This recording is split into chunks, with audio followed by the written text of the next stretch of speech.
जय शिवराय सर्वांना। मी आज आपल्या समोर आलोय। काल धनंजय मुंडे याने माझ्या संदर्भात जे वक्तव्य केलं त्याची सत्यता सांगायला मी आपल्या समोर आलोय।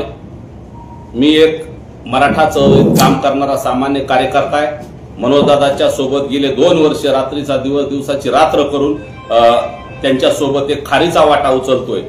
पण या माणसानं काल त्यानं माझ्यावर अत्यंत संभ्रम निर्माणे आरोप केलेत, संभ्रम निर्माणे वक्तव्य केलेत आणि त्यातून माझ्यात आणि मनोजदादा दरी पडावी, माझ्यात आणि मराठा समाजात एक संभ्रम निर्माण व्हावा आणि एक गोबेल्स नीती असते आपल्याकडे। म्हणतात की एक गोष्ट वारंवार सारखी ती बोलत गेलं तर खोटी असली तरी ती 10 वेळेस बोलल्यानंतर 11 वेळेस खरी वाटायला लागते।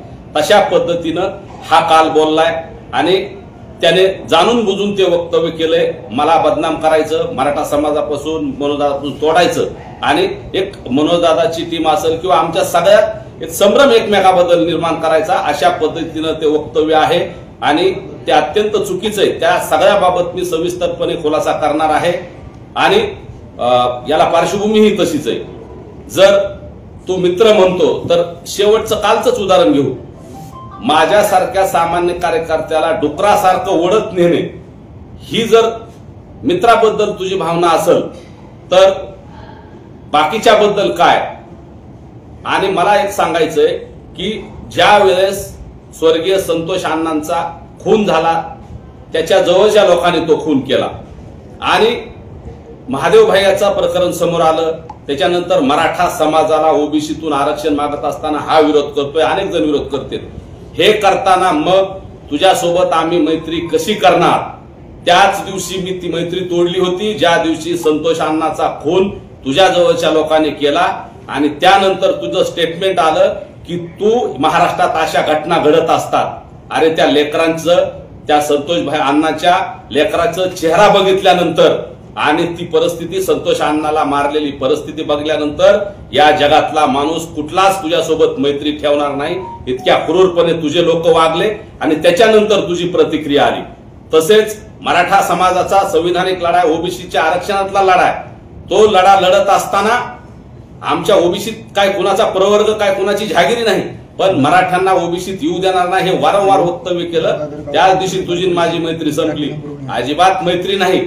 आणि तू जर मित्र म्हणत होता तर तुझा चेला असणारा जो जेलमध्ये गेलाय, जो तुझा ज्याला आका म्हणतात त्याचा तू आका आहे, त्यानं मला संतोष भैयानंतर तो जर जेलमध्ये गेला नसता तर त्यानं संतोष भैयानंतर माझा नंबर लावला होता। कदाचित तुम्हा सगळ्याला आज मी इथं दिसलो नसतो।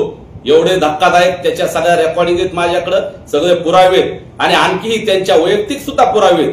करुणाताई जेव्हा बीडमध्ये आल्या सगळ्यात प्रथम राहायला त्यावेळेस सगळ्या पत्रकाराला भेटल्या, तशा मलाही भेटल्या। माझा एक छोटा पत्रकारितेशी संबंध असल्यामुळे मलाही भेटल्या। त्यांनी बाकीच्याला दिलं तसं मला त्यांच्याही बऱ्याच लोकांनी दिले।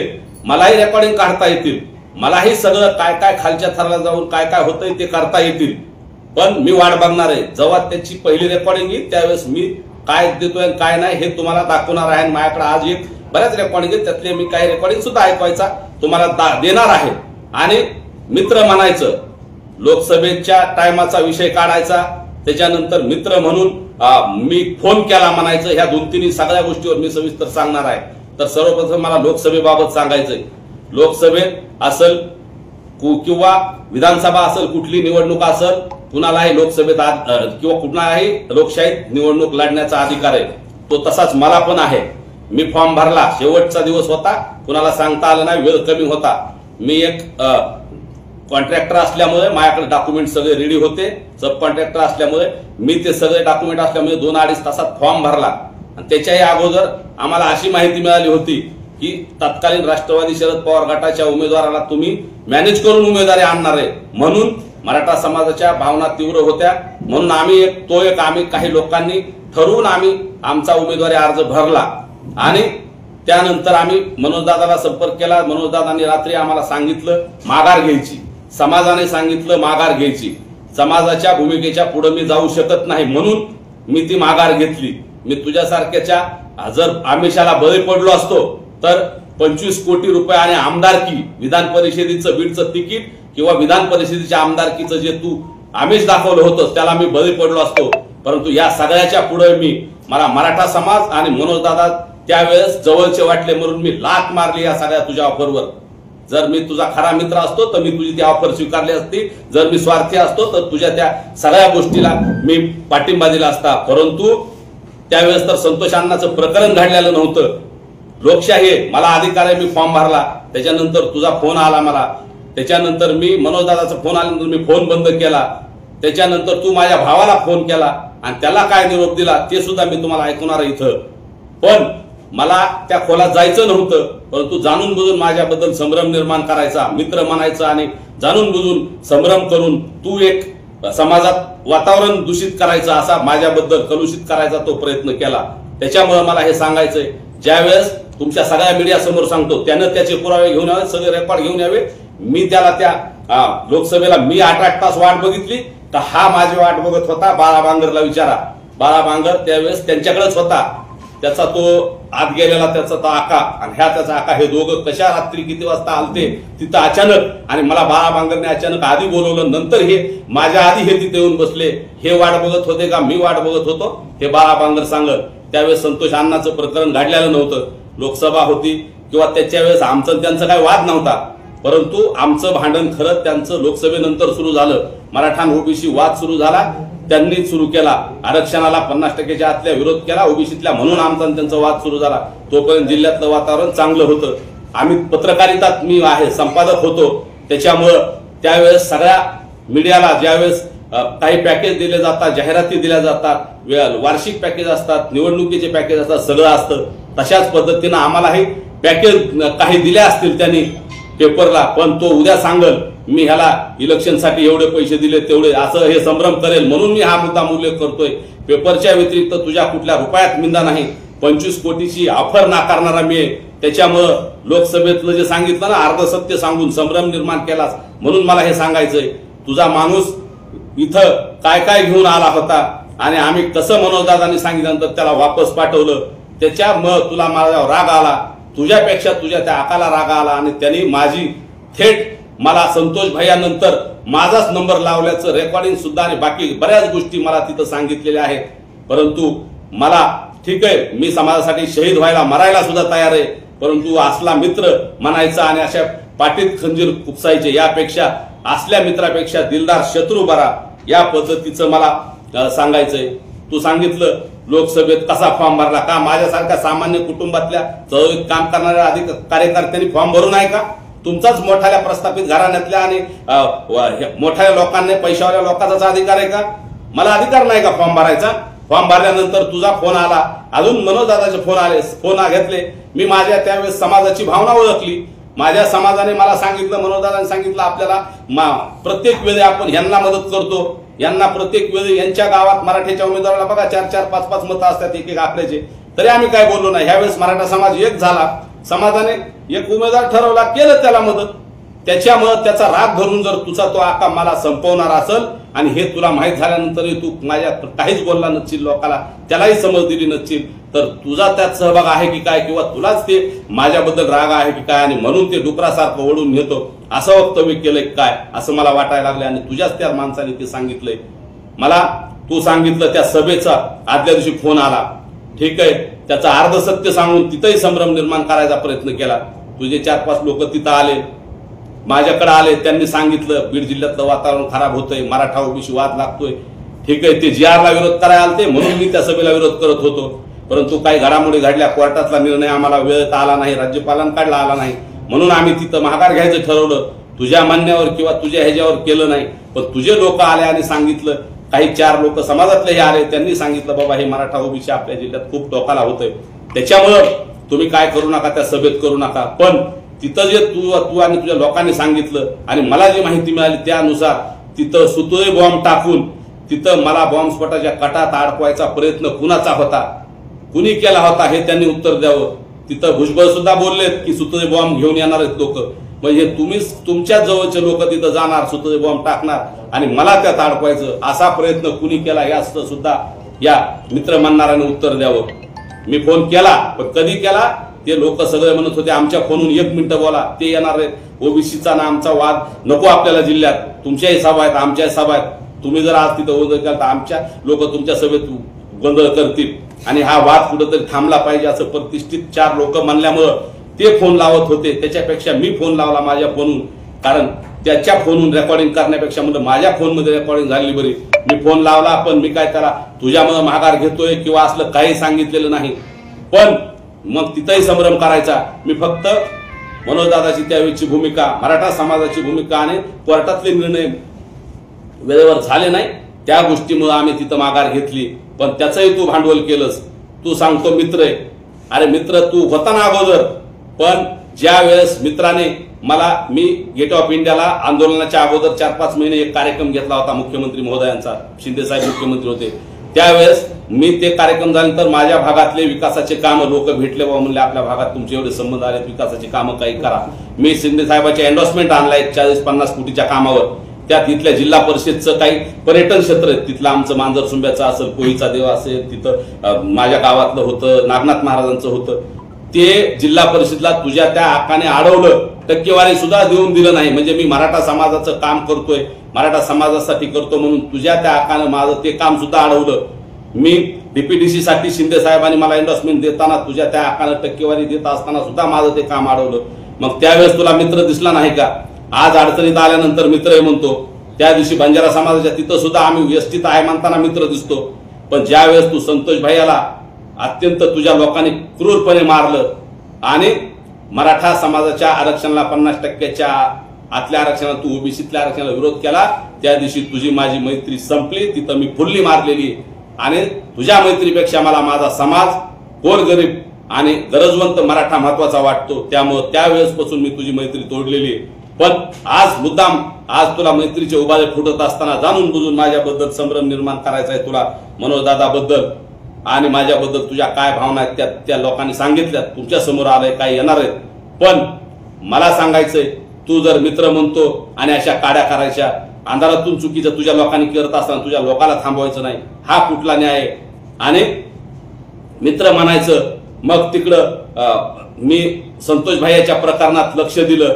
मी तिथं गेलो, मनोजदादाला आम्ही सगळे गेलो, त्या महादेव मुंडे भैयाच्या तिथं गेलो. लगेच तुझे लोक येऊन आम्हाला म्हणणार तुम्ही असं करू नका, आम्ही पण असं करू तसं करू, म्हणजे आम्हाला धमक्या द्यायच्या तुझ्या लोकांनी. त्या लोकांना का आवडलं नाही? संपादताईच्या प्रकरणात आम्ही लक्ष दिलं, तिथं सुद्धा तू अशा पद्धतीने करायचं. मग ह्या असला मित्र काय कामाचा, जो आपल्या या संतोष भैयाच्या घरी गेला असताना तर तुला मी मित्र म्हणलं असतं, त्या लेकराचे आसू पुसले असते ना तर तुला मित्र म्हणलं असतं. त्या महादेव भैया तुझ्या घराच्या जवळच 400-500 मीटरवर, त्याच्या लेकराचे जर हाल बघितले ना, त्याच्या लेकराची अवस्था बघून त्यांचे डोळे पुसले असते ना, त्यांना न्याय दिला असताना तुला मित्र म्हटलं असतं. जर तू संतोष भैया देशमुखांच्या आरोपींना फाशी द्या म्हणला असताना आणि त्याच्यासाठी आंदोलनात उतरला असताना तर तुला मित्र म्हणलं असतं. परंतु तू मित्र म्हणण्याच्या आणि त्या सगळ्या प्रक्रियेच्या पुढे गेला. त्यामुळे तू माझा मित्र नाही. कृपा करून मला मित्र म्हणून माझ्या समाजात बदनाम करून माझ्या आणि समाजात अंतर निर्माण करू नको. माझ्याकडे भरपूर आहे. सगळ्यात अगोदर जिल्ह्यात मला सगळ्या लोकांनी आणून दिले, पण मला कुणाच्या वैयक्तिक आयुष्यात जायचं नाही. अतिशय वैयक्तिक घाणेरड्या क्लिप माझ्याकडे सुद्धा गेल्या 7-8 वर्षापासून 4-5 वर्षापासून मला लोकांनी दिल्या.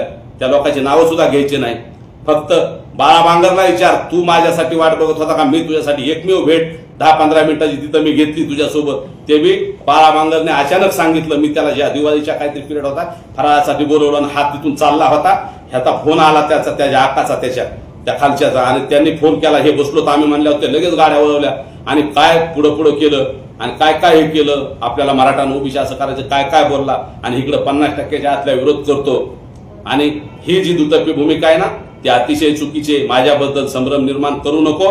जर माझ्या तू रेकॉर्ड देतोय ना त्या तिथल्या कॉलचं, त्या भुजबळाच्या सभेच्या अगोदरचं, माझ्याकडे बिल रेकॉर्ड आहेत ना. प्रत्येक वेळी तू फोन करून 2-4 वेळेस त्याच्यानंतर पण तू फोन केला, मी उचलत नव्हतो. पण इतके फोन आले तुझे की त्यावेळेस उचलावं लागलं. आणि मनोजदादाला सांगा बाबा हे मराठा ओबीसी थांबवा, माझं त्यांच्याबद्दल काही नाही, तू काय बोलला ते माझ्याकडे रेकॉर्ड घेत. तू तुझी ज्यावेळेस रेकॉर्डिंग घेत त्यावेळेस माझी चांगली आली, मी चांगली काढेन, तू वाईट टाकली वाईट काढेन. मी सुद्धा सगळ्या दृष्टीने तयार आहे. माझं तुझं भांडण नव्हतं, वैचारिक भांडण होतं आपलं, परंतु तू आमच्या खुनापर्यंत गेला, मनोजदादाच्या माझ्या खुनापर्यंत गेला, तुझे लोक गेले. आणि त्याला जर तू ते पाठीशी घालत असतील, त्या गोष्टीचा निषेध करणार नसतील तर तुझं आणि आमचं काही संबंध नाही. इथून पुढं तू तुझ्या पद्धतीने कर, आम्ही आमच्या पद्धतीने करू. वैचारिक लढा असला पाहिजे, परंतु आमच्या जीवावर कोणी उठणार असेल तर मग आम्ही सुद्धा जशाल तसं उत्तर द्यायला तयार आहे. मी सार्वजनिक जीवनात काम करत असताना आम्हाला तू उद्या रस्त्यावर मारशील, 2-3 प्रयोग माझ्यावर झालेत, ह्याच्या कार्यकर्त्यांनी केलेत, प्रयत्न केलाय. महिला अंगाव घालायच्या, गाडीला कट मारायचे, माझ्या ऑफिसकडे महिला पाठवायच्या, काही लोक गुंड पाठवायचे, असे प्रकार झालेत तुझ्या लोकांकडून. ठीक आहे, त्यात तुझा संबंध नसेल, परंतु या गुन्हेगारी लोकांना आवरायचं काम तुझं आहे. मित्र मानायचं आणि मित्राच्या जवळ असं करायचं हे कुठल्या व्याख्यात बसतं हे मला त्यांनी सांगावं. आणखी बरेच गोष्टी आहेत, पण आता वेळ खूप झालाय. त्याच्यानंतर ती ऑफर दिलेल्या असतील, सगळ्या गोष्टी आता भरपूर आहेत. प्रत्येक गोष्टीत मला त्यानं मित्र मानायचं, मलाच नाही अशा लोकांना, बऱ्याच लोकांचं तू हे केलंय. पण बोल ना, मग तू सांग मित्रासाठी काय केलं, सांगायला पाहिजे होतं. मित्र म्हणायचं आणि एक काम पण नाही करायचं, कुठल्या कामात आडकाट्या आणायच्या पालकमंत्री असताना आंदोलनाच्या आधी, आणि इकडं आता मित्र म्हणायचं. त्यावेळेस मित्र नाही दिसला का? मी लोकसभेला तो म्हणला ना प्रचार केला नाही, फॉर्म भरला कसा भरला, अरे मला अधिकार आहे ना माझ्या समाजासोबत राहायचा. मी बजरंग सोनवणेचं मतदान त्यालाच केलं आणि मनोजदादा सोबत आम्ही रात्रंदिवस फिरलो. त्याचा हा व्हिडिओ सुद्धा बघा, मी दाखवतोय तुम्हाला. कारण मी माझ्या समाजाशी बांधले, मी तुझ्याशी किंवा कुठल्याशी बांधलेलं नाही. उद्या तू म्हणशील मला ह्याला हे केलं ते हे करलो, मला मदत करतो, मी अजिबात तसं केलेलं नाही. मी फक्त पेपरचा विषय असत तो वेगळा, पण समाज म्हणून, कार्यकर्ता म्हणून, एक सेवक म्हणून मराठ्यासोबत मी प्रामाणिक आहे, प्रामाणिक होतो, प्रामाणिक राहणार आहे. आणि मी 25 वर्ष झाले या चळवळीत आहे. मला कोणी त्या बाबतीत विकत घेऊ शकत नाही. समाजाच्या आणि माझ्या मध्ये कोणी येऊ शकत नाही, हा विषय. आणि आणखी एक रेकॉर्डिंग आहे, पण ती आता मी तुम्हाला, त्याने कसा मला फोन करत होता माझा फॉर्म भरल्यानंतर आणि कोण कुठं येतंय काय काय घेऊन ते सांगितलं. पण मी आज ती देणार नाही, आता देत होतो, परंतु ती देण्यापेक्षा अगोदर मला त्याचं वाट बघायची. आता काही तज्ञ लोकांनी सांगितलं आधी तुम्ही काही देण्यापेक्षा त्या लोकांना द्या. मी आता ते तुम्हाला फक्त दाखवतो इथं, पण मला वाटतं ती जरा थोडं पेंडिंग ठेवू, बघू 2-4 दिवसात त्याचं काय उत्तर येतंय, काय काय बोलतोय, चुकीचं काय बोलतोय, माझ्या काय रेकॉर्डिंग असतील काढ. मी कधीच चुकीचं काय बोललेलो नाही. हा, तू अगोदर जेव्हा संतोष भाईच्या अगोदर मी तुझं आमचं बोलणं होतं त्यावेळेस समाज म्हणून तू नेता होता, जिल्ह्याचा पालकमंत्री होता, मीडिया म्हणून तू आम्हाला फोन करायचा, सामाजिक कार्यकर्ते फोन करायचा. रेल्वेसाठी तुझ्या सर एकदा बसलो होतो, मुंडे साहेब लोकनेता समितीचे अध्यक्ष होते तेव्हा आम्ही तुझ्याकडे आलो होतो. तिथं 8 तास त्यावेळेस बसवलं. परंतु या माझ्या जुन्या मित्राला त्याला आता थोडासा संभ्रम झाला वाटतं, बुद्धीत थोडं हे बी विसरळपणाचा सुद्धा काय आजार झाला काय असं बघावं लागत.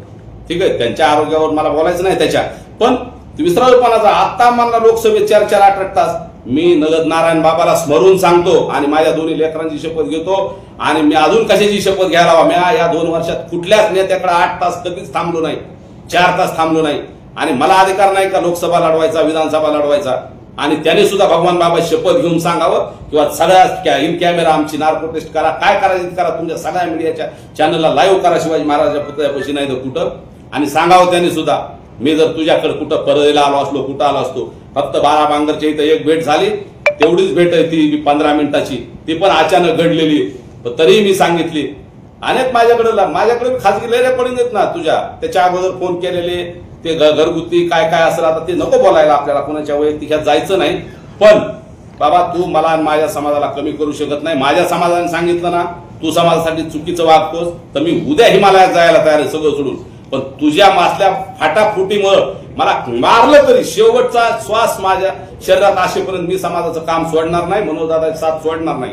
मनोजदादा तर माझ्यात वितुष्ट आणण्यासाठी तू बोलला नाही, काय बोलायचं ते बोल. मनोजदादाने समाजाने सांगितलं ना मी उद्या हिमालयात जाईल. पण तुझ्यासारख्या असल्या काहीतरी गेम करून, गोबेल्स नीती वापरून मला आणि अनेक लोकांना तू आता येणाऱ्या काळात करणार आहे म्हणून तुझ्या जवळच्याच लोकांनी मला सांगितलंय.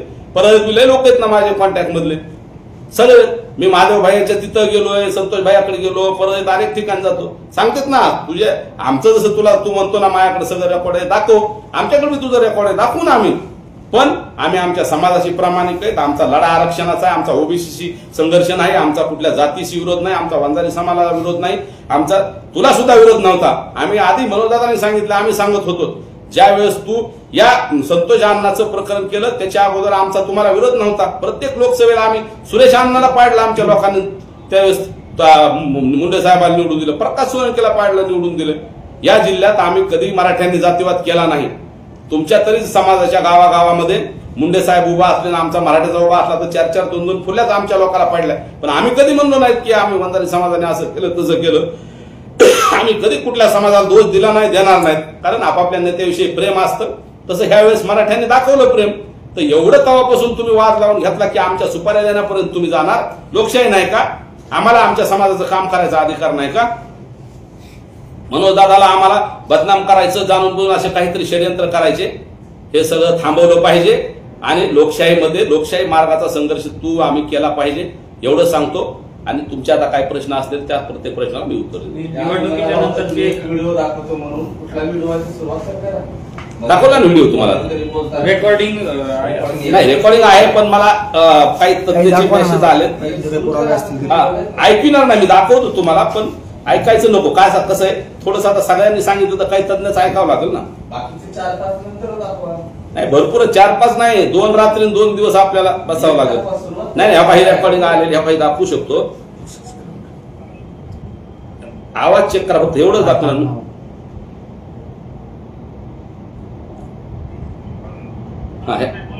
माईकच्या जवळ तुमच्या जवळ जवळ एवढंच नाही, नको ऐका ना. मला वैयक्तिक कुणाच्या जीवनात जायचं नाही. मला आता सुरुवात मला करायची नाही. त्याने सुरुवात करू द्या, मी सुरुवात करतो. तुम्हाला ऑफर होती, किती कोटीची ऑफर होती आणि काय तुम्ही सांगितलं ऑफर नेमकी दिली होती कुणी? 25 कोटीची ऑफर होती. मग ते निधी देणार होता का? 25 कोटी रोख देणार होता का? काय अकाउंटला देणार होता काय माहित नाही. आणि आमदारकी बीडचं तिकीट किंवा मग विधान परिषद देतो म्हणला होता. मग काय त्या लोकसभेत मला पडायसाठी पडलो तर तसं म्हणला होता. आणि मी त्याला सांगितलं, मी मनोज दादाला विचारल्याशिवाय काही करणार नाही, कारण आम्ही फॉर्म भरला होता वेगळ्या कारणासाठी. पण फॉर्म भरल्यानंतर ह्याने फोन करून सांगितलं, फॉर्म ठेवा, तुला मी मित्र आहे, खासदार करतो. ह्याने सांगितलं होतं, किंवा नाही खासदार झाला तर पडला तर तुला मी आमदारकी देतो, एवढा निधी देतो, हे करतो. पण त्याच्या आधी माझा ह्याच्यावर विश्वास नव्हता. त्याच्या आधी माझे म्हणलं ना, शिंदे साहेबांनी कामं दिलेले अडवले त्याच्या खालच्या लोकांनी. नेमका हा जो प्रकार आहे हा कोण तुम्हाला कोणी ऑफर कोणी दिली होती तुम्हाला? दिली होती, कुठं दिली होती, फोनवरून दिली होती का प्रत्यक्ष भेट दिली होती? प्रत्यक्ष भेट तिथं भेटीत बी दिली ती, बाळा बांगर सांगत, आणि फोनवर सुद्धा दिली. माझ्याकडे रेकॉर्डिंग आहेत, पण योग्य वेळी काढतो. रेकॉर्डिंग आहेत माझं, जसं म्हणणार तिच्या कॉलचे आहेत तसे माझ्याकडे आहेत ना. मध्यस्थी कोणी केली? मध्यस्थी नाही, ते दोघं चालते. तो आत गेला त्याचा आका आणि आकाचे आका हे दोघं चालते. त्याचे आहेत ना रेकॉर्डिंग घेत योग्य वेळी. त्यांनी जर सांगितलं की देतो. आणि मला पेपरला दिलेला आकडा त्यांनी सांगावं. मला एक छोटीशी मदत केली ती, पण त्याच्याहून माझी बदनामी जर उद्या करेल तर त्यावेळेस त्यांनी त्या आकडा सांगावं. मी सांगत त्याला कुठला आपण त्याच्या पेपरच्या मदतीत 1 रुपयात त्याच्या मी देणार मी, हे त्यांनी समोर येऊन सांगावं. मी हे सगळं माझ्या रेकॉर्डिंग, सगळं प्रत्येक गोष्टीचं रेकॉर्डिंग. तुम्ही म्हणताय निवडणूक लढवण्यासाठी ऑफर होती आणि तुम्ही फॉर्म देखील भरला होता. त्याच्या ऑफरच्या आधी भरला होता. फॉर्म भरला आम्ही, तुम्ही उशिरा आले. फॉर्म भरला आम्हाला की इथलं राष्ट्रवादीचं तिकीट मॅनेजर ते वापस बी काढू शकतं, ह्या कारणामुळे भरला. आणि आमची तत्कालीन खासदारावर थोडी नाराजी होती. आमचं घरातलं भांडण होतं, दाखवलं, आमचं क्लिअर झालं, आम्ही वापस घेतला. समाजाने सांगितलं हे एकच उमेदवार पाहिजे. मी माघार घेतली मोठ्या मनाने. तुम्ही थोडं उशीर आल्यामुळे ते सांगतो. मी समाजाच्या बाजूला जाऊ शकत नाही. समाज माझ्यासाठी अंतिम आहे, मनोजदादा शब्द अंतिम आहे. आणि श्वास असेपर्यंत मनोजदादाच्या आणि समाजाच्या मी पुढे कधी गेलो नाही, जाणार नाही. फॉर्म काढण्यासाठी कोणाकोणाचे फोन आले त्यावेळेस तुम्हाला? ते सुरेश जाधव साहेब कुठे आमचे, ते सुरेश जाधव होते, बघत होते मोबाईल मध्ये कुणाचे फोन येतात. मला एवढं शेवटपर्यंत फोन होते. बाहेर येऊन मी तुम्हालाच बाईट देत होतो, तुम्हीच सगळ्यांना हे बी होते, हे सगळ्याचे नाव कशाला घेऊ तुम्हाला पुन्हा माझ्यामुळे काही. पण हे कशामुळे म्हणलो, ह्यांचं काल तिथं नाव घेतलं म्हणून मला ह्यांचं नाव घ्यायचं नाही तर मी ह्यांचं घेऊ शकतो. तुम्ही सगळं अशा दीपकराव हे आपले सगळे जातात. सगळ्याचे नाव घेण्यापेक्षा ह्यांना सगळ्यालाच माहिती ना, फोन येत होते ना. पण मी जर लालची असतो तर मी ते फोन उचलला असता, फॉर्म काढला नसता. आणि मला सांगितलं होतं तुम्ही म्हणलं समाज कुणी तुझ्या अंगावर येऊन तर महाग 2 पुढच्या गाड्या पुढे गाड्या ठेवतो, इतकं संरक्षण देतो तितकं, आणि तुला आमदार करतो. एखादा जर माझ्या जागेवर असताना असे लय मोठे राज्यात उभा राहिले, कशा का अर्थपूर्ण व्यवहाराने हे केलं ते तुम्हाला माहिती. तसं असतं तर मी केलं असतं. पण मला त्या सगळ्या गोष्टीपेक्षा माझा समाज, गोरगरीब समाजाला मिळालं आरक्षण मिळणं आणि मनोजदादाचा प्रामाणिकपणा. त्या माणसानं स्वतःचा जीव जाऊन 8 उपोषण केले. ही गोष्ट माझ्या डोळ्यासमोर आली. एका क्षणात रात्री लाईव्ह केलं. हो, फॉर्म भरला 3 वाजता, 3ला 2 मिनिटं कमी असताना. आणि संध्याकाळी फोन आल्यानंतर लगेच 1 वाजता लाईव्ह करणारा माणूस आहे मी. त्याच्या आधी ऑफर आली, फोन बंद करून टाकला मी. माझ्या भावाला फोन केला त्यांनी, तोच फोन मी दाखवा थोडासा ऐकला आवाज. मी देतो ना, वेगवेगळ्या सगळ्या गोष्टी देतो. नाना जर आपण बघितलं तर ओबीसीचा मेळावा होता त्यावेळेस सुद्धा तुमची गुत्तेदारी बाहेर काढली. आता पाटलांवर हल्ल्याची गोष्ट आली त्यावेळेस पण तुमची गुत्तेदारी केली. नेमकं तुमची गुत्तेदारी काय, नेमकं काय, कोणाला चुकती काय गुत्तेदारी? माझ्यासारखा शेतकऱ्याचा एक खेड्यातून आलेला पोरगा त्याचं गुत्तेदारी किंवा सामाजिक काम कुणाला खूपच असत. मराठा समाजासाठी मी रात्रंदिवस पळतोय, गेले 2 दिवस झालं ते बंद करून सगळे व्यवहार जोडून मी रात्रंदिवस पाटलासोबत आहे बाबा, तिथं मीडियात दिसतोय. मग काही अतृप्त आत्मे असू शकतात ना आजूबाजूला. आणि मला अजून एक सांगायचं, तिथल्या काही एका माणसाने त्याच्याच लोकांनी सांगितलं की तू 96 तुझी 12 माशी मराठा आहे, तू जर एकदा हिता आला बीडमध्ये मोठा झाला तर तुला रोखणं अवघड होईल. म्हणून तुझे लोक त्याच्याकडे गेलेत आणि त्यांनी सांगितलं ह्याला हिता आवरा ह्यासाठी. मग ह्यासाठी काय प्लॅन आहे, काय कुणाचा प्लॅन आहे हे त्यांनी सांगावं. त्याच्याकडे आलते लोक जाऊन मला ते लोकांनी सांगितले. असं बी त्याच्यामुळे माझ्या गुत्तेदारी काय किंवा मी जो व्यवसाय करतोय ते व्यवसायात मला अडचणीत आणायचं, संपून टाकायचं किंवा माझ्यावर महिला पाठवायच्या, काहीतरी चुकीचं करायचं. आमच्या बी काहीतरी व्हिडिओ बनवायचे, रेकॉर्डिंग बनवायचे, व्हायरल करायचे, असं बी कानावर आलंय. पण मी सगळ्या गोष्टीला सामोरं जायला तयार आहे. पण मराठा समाजाचा आणि मनोजदादाची साथ मी शेवटपर्यंत सोडणार नाही, मेलो तरी. आणि मला माहिती आहे येणाऱ्या काळात बघा तुम्ही त्याचे कार्यकर्ते 100%, कारण माझ्यावर खूप दिवसात त्याचा जसं लोकसभेला मी फॉर्म वापस घेतला तेव्हापासून त्याच्या कार्यकर्त्याच्या प्रतिक्रिया त्याच्या की ह्यो लय समाजासाठी ह्यासाठी पुढं करतोय आणि ह्याला एकदा बघायचंच आहे. तसे प्रयोग बी झालेत तिकडं त्या बेलखंडी पाठवण्याच्या टायमाला झालाय, बऱ्याच ठिकाणी झालेत. माझ्यावर ते एका पोलीस स्टेशनला बरेच जाणून बुजून काही गैरसमज करून एक तक्रार दाखल करायला सुद्धा गेलते. एका समाजाचे लोक 60-70 खोटं बोलून नेले होते तिथं. पण पोलीस अधीक्षक चांगले असल्यामुळे वाचलो आम्ही, नाही तर 307 किंवा विनयभंग आमच्यावर झाला असता. जसं त्या बिचाऱ्या बाळाबांगरच्या आईवर झाला. 307 महिला करेल का कोणी? काय पाहिजे राव. अरे त्या मित्राच्या लोकांना काय पाहिजे जो ताटात खात होता बाळाबांगर त्यांच्या तत्कालीन मित्रांनी तुम्हाला डुकरासारखं घेऊन जाऊ असं सांगितलं होतं. तर या संदर्भात तुम्ही कायदेशीर काय बाजू घेणार आहेत का? ही धमकी आहे का किंवा याला नेमकं कसं फेस करणार? येऊ शकतो बाबा. जरांगे पाटील यांनी देखील त्यांच्या Security द्या म्हणून सांगितलंय. गंगाधर काळकुटे यांच्या जीवाला धोका आहे, त्यांना देखील Security द्या. द्यावी अशी मागणी केली काय? खरंच धोका आहे. मला परत लोकांनी सांगितलंय की माझा जर तो कार्यकर्ता आत गेला नसता त्याचा तो आका, तर माझा संतोष देशमुख भैयानंतर माझाच नंबर होता. आणि माझ्यानंतर एक 10-5 लोक आहेत बीड मधले, बीड जिल्ह्यातले चळवळीत काम करणारे, ह्यांना मारायचं किंवा बदनाम करायचा हा होता, कट आहे. पण आता ते आत गेल्यामुळे कदाचित ती प्रक्रिया थोड्या दिवसात थांबली असेल. भविष्यात आमचा मर्डर होऊ शकतो, मारून आम्हाला डुकरासारखं नाही का ते असं करतात, तसं ओढून नेऊ शकतात. पाटलांनी सांगितलंय खरंच माझ्या जीवाला धोका आहे, पण तरी भेट नाही. काय समाजासाठी व्हायचं असेल ते होईल. त्यानं काय मारायचे मारावं मला. मी 24 तास बिना कुठल्या संरक्षणाचं, बिना कुठल्या ह्याचं समाजासाठी रात्रंदिवस पळतोय. 24 तास माझा फोन चालू असतो. कुणाचा फोन उचलतो? तेव्हा जसा म्हणणार ना फोन उचलतो, मी बी उचलतो कोणाचे फोन. 2दा फोन तुझे आलेत रातच्या, काढू का ते बी जाहीर करू का मी?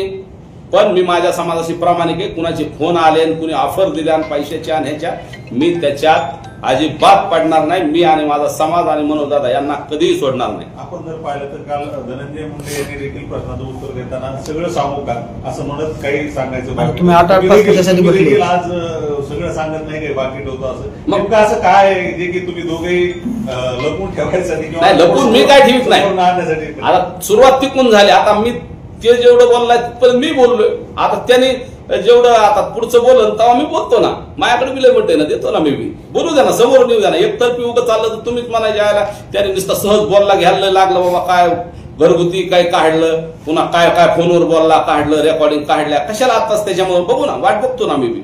त्यांनी काढावं, त्यांनी काढले माझं चॅलेंज आहे. त्यांनी काढले दुसऱ्या दिवशीच मी तुम्हाला देणार. खूप भरपूर आहे माझ्याकडे. तर मी म्हणलं ना, करुणाताई मुंडे पत्रकार सगळ्या आलत्या ना बीडमध्ये आल्या पहिल्यांदा माझ्याकडे बी आलत्या. अजून बाकीचे लोक आले, लय दिलंय मला बी. पण मला ते वैयक्तिक कुणाच्या चारित्र्यावर व्यक्ती ह्याच्यावर जायचं नाही. मी जाणार नाही. मला मारलं तरी मला ते करायचं नाही. पण माझ्या अगोदर काढू द्या काही, मग मी देतो ना. तुम्ही बोलताना म्हणते त्यांच्याकडे माझे काही व्हिडिओ रेकॉर्डिंग असतील ते काढू द्या. पण आहेत का त्यांच्याकडे? काय आहेत का? माहित नाही, पण याने बनवू शकतात ना. माझं तर काही नाही कुठलं, माझं सगळं पारदर्शक आहे. मी 24 तास रस्त्यावर आहे. माझं काय असलं तरी काढा. माझं तर नाही माझं, पण त्यांनी जर बनवून काढायचं असलं किंवा असं तर काढा.